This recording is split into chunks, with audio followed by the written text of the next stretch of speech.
What's up, YouTube? Just showing you a little video of my mt07 handlebar swap here.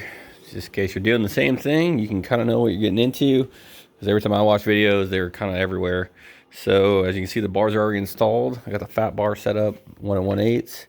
I use the ProTaper risers right here to the factory risers. Let's see if you can see it right there. Boom. So I got these little adapters that made the fat bars go on there.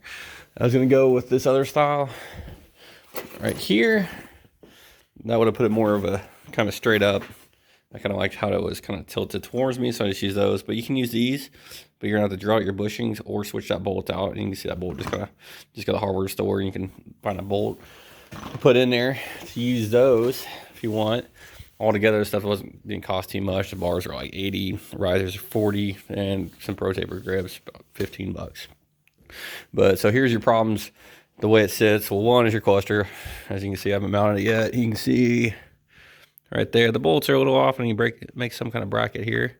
My levers, this one is super tight, so I'm gonna start rerouting all this stuff today and put it up. But everything works. I can ride it like this, except this is like crooked as crap right here. So you can see it comes in, it kind of slants up.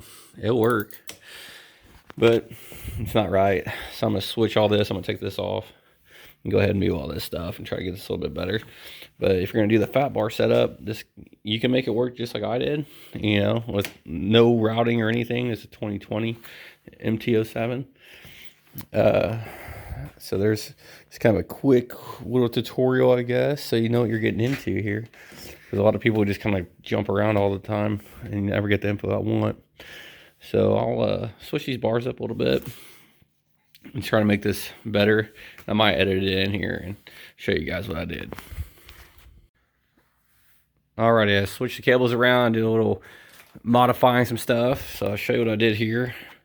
So as you can see now, since the windscreen's off, you can see the factory bar riser to the ProTaper 1 1/8. So right now I just did the clutch line behind.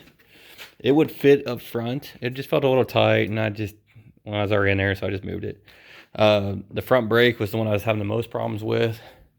It kept on binding up with a bunch of stuff right here. It would have worked, but it's all kinds of crooked. So what I did was just went right behind, and it comes down like right here. Oh shit, there you go. So there you go. And so that way it puts it a little bit in a better position.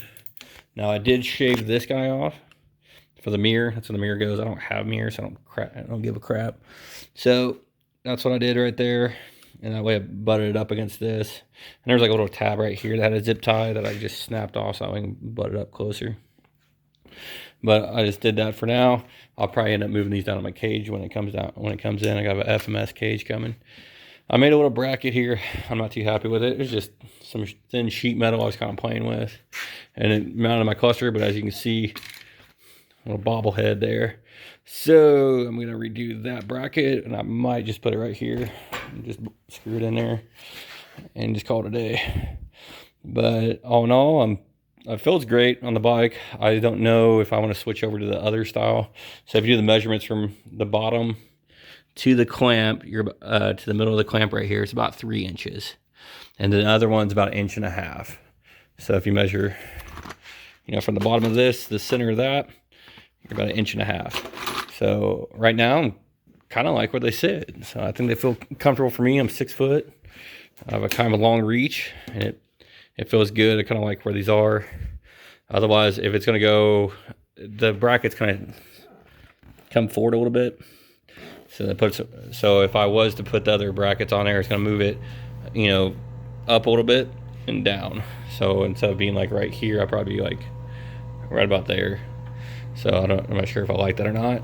Like, you never know until you put them on, really. But that's what I got. I got the Cr Highs, 1 1/8 ProTaper clamps to the stocks. So there you go. If you have any questions, of course, just let me know, and I'll try to answer them the best I can. I kept on seeing a bunch of videos.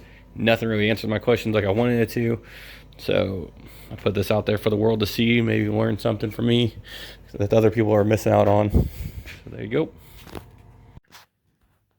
Okay, YouTube, just revised my little clamp here.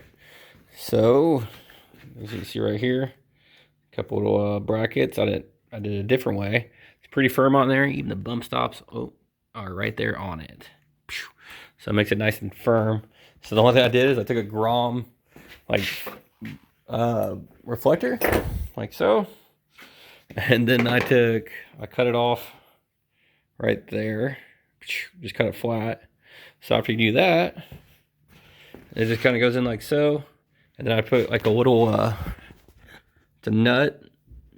So it's a 1/4 inch bolt, a 1/4 inch nylon nut, and then underneath there is just another bolt hole in it. So I put it together outside, then I just clamped it down. And she actually, so far, it seems like so simple, would work fine. So this is all the bolts right here, just 1/4 inch. So you put it through your cluster, and you'll put it through like so. Then you take a nut, so this nut's gonna be like that, kind of give you a little spacer, and then you'll clamp down your cluster like so. So it's just kind of a spur of the moment thing, just kind of did it, but you have to just cut that, and the only thing you're doing is keeping this little top piece right there. So that way you can have a little adjustment right here with this little guy, as you can see. So it kind of gives you a little adjustment like so.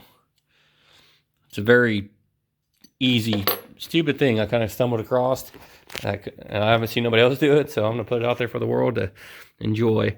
And it gives you enough room right here for your cable to kind of bounce through there. You know, everything turns fine, obviously, but you see my nuts, the bracket, then another nut behind there, and just tighten it all up. Simple, easy, and effective, cheap. So if you have some extra blinkers laying around, I always have a bunch from bikes sitting around. I probably have 1,000,000 of them sitting around here. I think I just took them off a Grom. I'm pretty sure those are all off Groms. So there you go.